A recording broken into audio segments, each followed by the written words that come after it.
नमस्कार. के स्पाइसमध्ये तुमच्या सर्वांचे खूप खूप मनापासून स्वागत आहे. हे एकदम कुरकुरीत आणि आतून सॉफ्ट असणारे हे गोल-गोल छोटे वडे कशाचे असतील बरं? अहो या काकडीपासूनचे. खरंच या काकडीपासून मस्त असे हे वडे तयार होतात. पहिल्यांदा काकडी घेतली, तिचे सालं काढून ती छान किसून घेतली.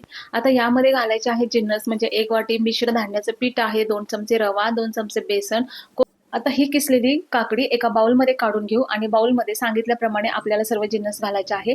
इथं आहे तांदळाचं आणि मिश्र धान्याचं पीठ आहे, 2 चमचे रवा घातला आहे, 2 चमचे बेसन घातलं आहे, चवीसाठी मीठ घातलं आहे, थोडीशी कोथिंबीर बारीक चिरून घेतलेली आणि 2 मिरच्या घेतल्या आहेत. तुम्ही तुमच्या अंदाजानुसार घ्या.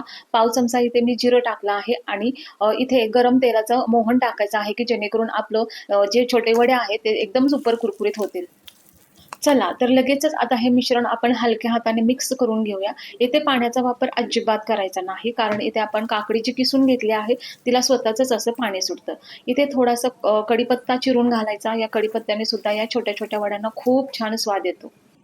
आता हे तयार मिश्रण 5 मिनिटासाठी झाकून ठेवू. तोपर्यंत यासोबत लागणारी चटणी तुम्ही करून घेऊ शकता किंवा चहासोबत. चहासोबत तर हे छोटे वडे खायला खूपच भारी लागतात. आता 5 मिनिटानंतर बघू शकता ह्या पिठाचं टेक्स्चर थोडंसं बदललेलं आहे. काकडीला पाणी सुटल्यामुळं पीठ थोडंसं सैलसर झालं आहे. तर पीठ जास्त सैलसुद्धा नाही ठेवायचं आणि जास्त घट्टसुद्धा नाही ठेवायचं.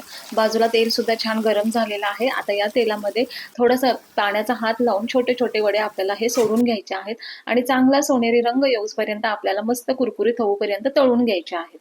वाह! काय सोनेरी रंग आलेला आहे. याच्यासोबत खाण्यासाठी मी हिरवी चटणी सुद्धा बनवली आहे. तुम्ही असंच नुसता खाऊ शकता, चहासोबत खाऊ शकता, तुम्ही सॉस सुद्धा वापरू शकता. तर अशा पद्धतीने आपले मस्त असे काकडीपासूनचे छोटे-छोटे वडे तयार झाले आहेत.